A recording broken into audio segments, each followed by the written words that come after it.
Assalamualaikum warahmatullahi wabarakatuh. Di sini saya Muhammad Farudi Arianto akan menceritakan atau membuat orasi tentang film Surat Cinta dari Pantura. Film ini khususnya ada di Kota Serang, yaitu Kota Serang ini merupakan salah satu kota dan sekaligus menjadi ibu kota dari Provinsi Banten, Indonesia. Kota ini berada di bagian barat laut Provinsi Banten serta dikelilingi oleh Kabupaten Serang di sebelah selatan, barat, dan timur, dan Laut Jawa di sebelah utara. Pembangunan kawasan-kawasan industri besar-besaran di sepanjang pantai utara Jawa dilakukan dengan dalih demi terciptanya lapangan pekerjaan baru dan kesejahteraan rakyat. Kawasan industri yang sedang dikembangkan dirancang untuk mampu mengundang investasi berkualitas yang bersinergi dengan UMKM yang memberikan nilai tambah signifikan untuk perekonomian nasional serta menyerap tenaga kerja dalam jumlah besar. Tetapi perebutan ruang hidup terjadi. Petani dan nelayan yang telah menjalankan profesinya serta turun-temurun terancam tergusur dan kehilangan lapangan pekerjaannya. Sementara mereka yang menolak pembangunan industri dianggap melawan negara.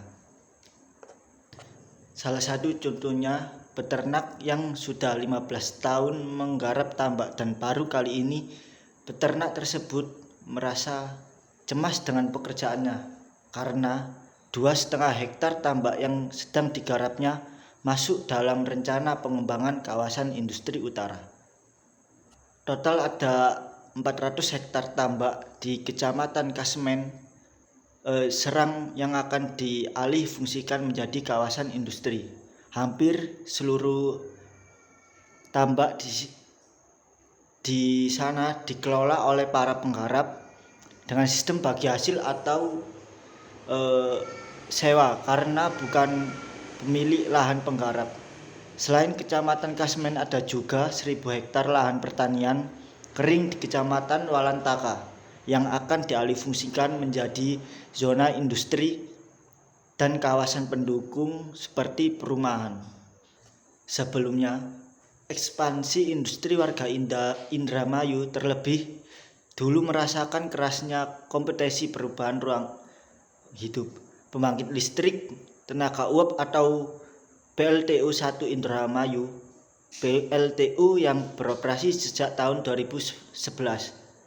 Ini merupakan salah satu objek vital nasional. Sumber energinya didapat dari batu bara yang menunjukkan kinerja luar biasa. Tahun 2019 PLTU Indramayu memperoleh penghargaan proper hijau dari Kementerian Lingkungan Hidup. Tak perlu menunggu 1/2 generasi ke depan, pembangunan tersebut telah menuai apa yang oleh Wakil Presiden sebut sebagai badai, yaitu penyebaran masalah dampak dari PLTU 1.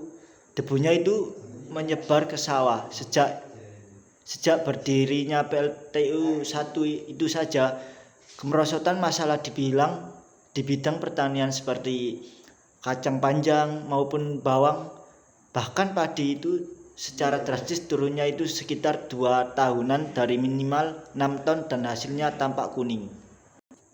Kecemasan warga Indramayu bertambah saat muncul rencana pembangunan PLTU 2 di tahun 2015 dengan kapasitas 2 kali 1.000 megawatt, tapi warga punya sikap berbeda. Mereka menolak kehadiran PLTU 2 tersebut.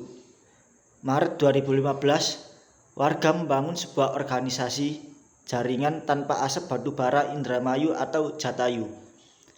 Selain melakukan aksi penolakan, tahun 2017 Jatayu menggugat izin lingkungan PLTU 2. Indramayu.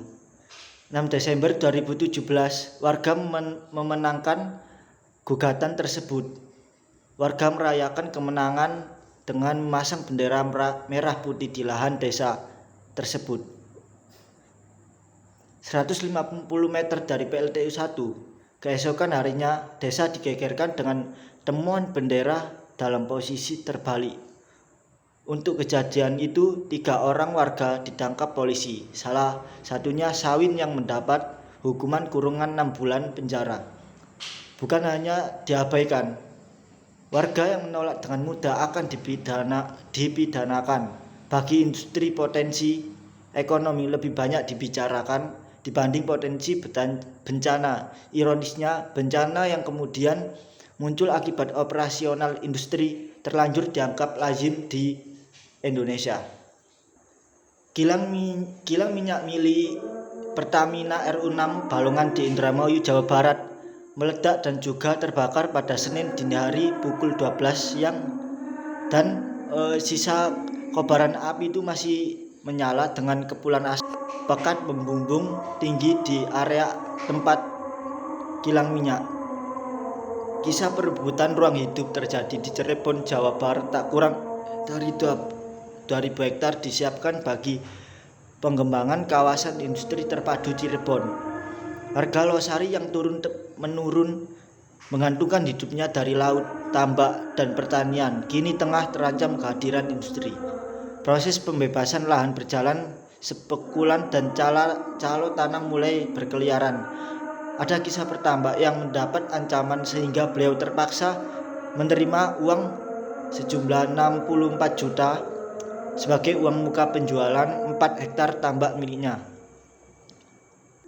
Perselisihan yang terjadi antara warga dan perusahaan menyebabkan warga merasa ketar-ketir setiap harinya. Contohnya seperti gubuk yang dibangun, warga akan dirubuhkan oleh pihak yang terduga dari perusahaan. Ada juga tanaman warga yang dirusak, sehingga setiap malam ada piket bergilir untuk menjaga lahan yang mereka tempati. Sekian, terima kasih.